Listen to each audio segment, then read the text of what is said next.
Sebenarnya kita ni memang suka memilih-milih mana yang nafsu suka. Allah takdirkan berapa umur kita, itulah yang terbaik. Sebab warga emas ni umur berapa ya? 60 ke atas. Dah ramai warga emas. Saya kira sebenarnya 50 lebih tu warga emas dah lah ya. Dah tua dah ke tak rasa tua lagi? Muka nampak muda, ibu-ibu sekalian, jangan risau. Muka semua bila tengok macam ni, daripada jauh lah semua nampak 30 lebih. Kalau tengok dekat barulah nampak. Jadi sebab tu jangan dekat-dekat ya. Jauh ni nampak sebaya belaka. Masya Allah. Saudari kuat gelak tu haji tu Allahu Akbar, subhanallah. Ibu-ibu sekalian, warga emas, sebab apa namanya emas? Emas ini mahal, dia sangat bernilai. Bila disebut warga emas, Masya Allah, satu umur yang sangat mahal, yang mana ketika ini nafsu sudah pun mampu dikalahkan. Sepatutnya masa muda dulu lama tak atas tikar sejadah? Tak lama. Sekarang lama tak? Dah sakit lutut kan? Sekarang lama sikit atas tikar sejadah. Tak banyak urusan yang kita nak kejar, tak banyak perkara yang kita nak ikuti nafsu kita. Masa muda dulu banyak tak tengok TV? Sekarang sekejap TV tengok kita. Nafsu tengok TV dah menurun. Masya Allah. Kalau dulu gigih 2 jam mampu berdiri sebab mengumpat. Sekarang kuat tak nak berdiri lama-lama sebab bercakap hal orang? Rasa macam dah tak ada nafsu sangat lah. Nak ngumpat pasal orang sikit-sikit je, dah rasa lain macam dah. Masya Allah. Dulu masa muda tengok handbag rasa macam mana? Handbag lawa-lawa cantik-cantik. Gorang. Warna gori kau kan? Suami buat pilihan, awak ni saya nak bagi hadiah handbag ni masa muda dulu lah kan. Yang ni RM30, yang ni RM3,000, nak yang mana ni? Tengok dah tak ada gigi pun nak RM3,000 lagi. Betapa besarnya nafsu. Dah tua kan? Muda lagilah dahsyat. Lagi dahsyat. Dah tua dah kurang, tak kisahlah, bang asal boleh bawa barang. Beg yang percuma tengok orang tua bawa. Beg-beg kain macam tu lah. Kalau dulu masa muda nafsu makan macam mana? Hebat. Kadang nak pergi tempat makan tu yang kata sedap tu, sanggup tempoh tu. Orang muda sekarang ada aktiviti dia jalan-jalan cari makan. Saya ada kawan-kawan kenalan saya dia kata pergi Perak hujung minggu baru ni. Jauhnya daripada Seremban pergi Perak. Sebab ada viral restoran kat sana. Pergi semata-mata nak pergi makan.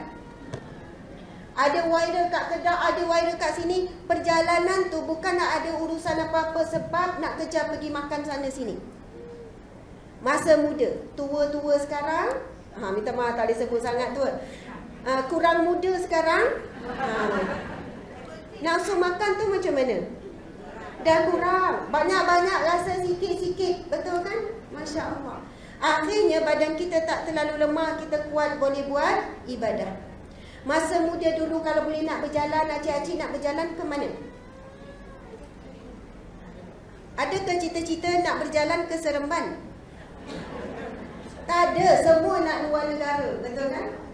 Tetapi bila dah tua, lutut dah sakit, anak ajak pun, poilah, tak apalah mak ni Akhirnya sampailah kita ke masjid, sampailah kita ke rumah Allah, sampailah ke majlis ilmu. Kalau lutut tak ada sakit langsung ni, susah nak ada ni. Kan terbang sana, kan terbang sini. Dah balik daripada berjalan seminggu, 2 bulan dia cuti rehat sakit. Sebab letih berjalan. Masya Allah. Kalau kita berjalan di muka bumi Allah, kita kata nak lihat keindahan Allah, alasan itulah biasa kita guna. Ustazah, salah ke nak pergi jalan kat New Zealand? Tak salah. Kan melihat keindahan Allah. Ya. Lepas tu acik buat apa? Ambil gambar. Okey, tak ada masalah ambil gambar.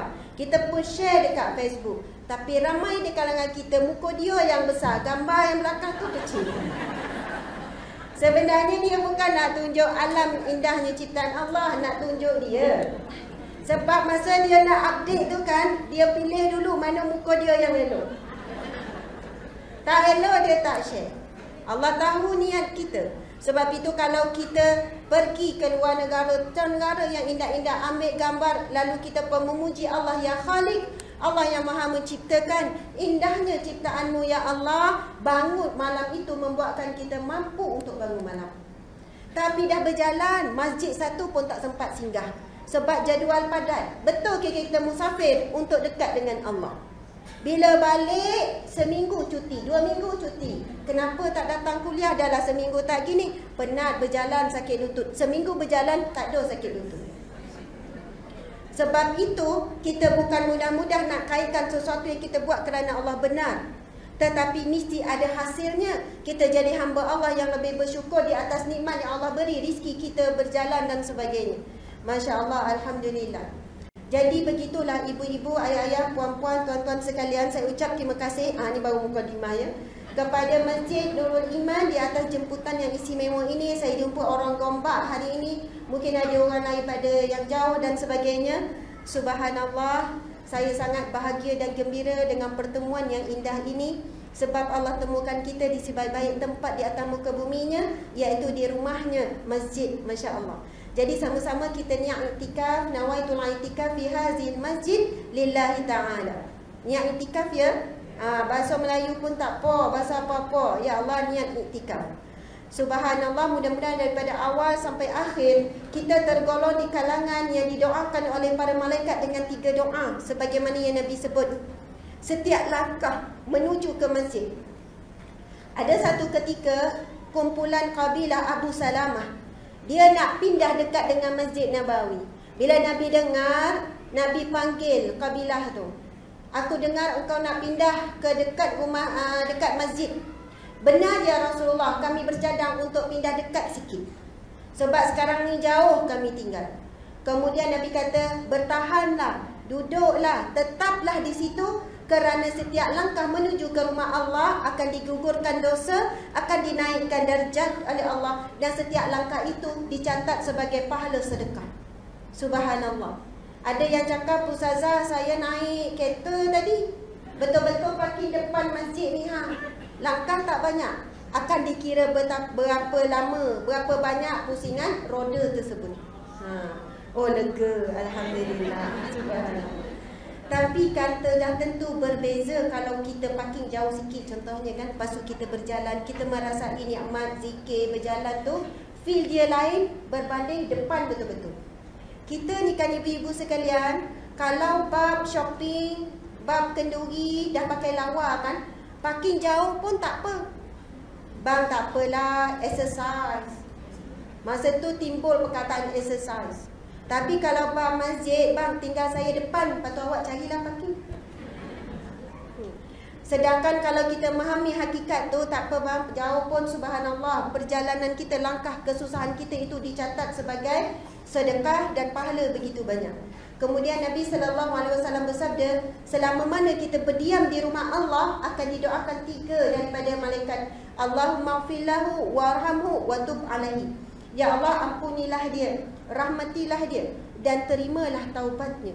Kita tak ada siapa yang boleh jamin sampai hari ini taubatnya diterima oleh Allah Subhanahu Wa Taala. Tak ada siapa boleh jamin.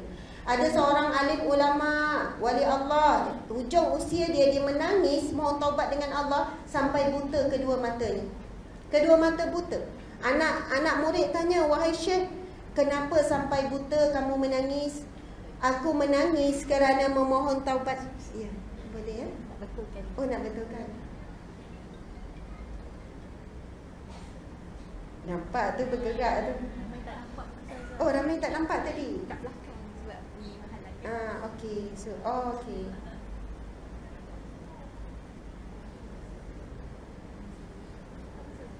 Silakan, masya-Allah.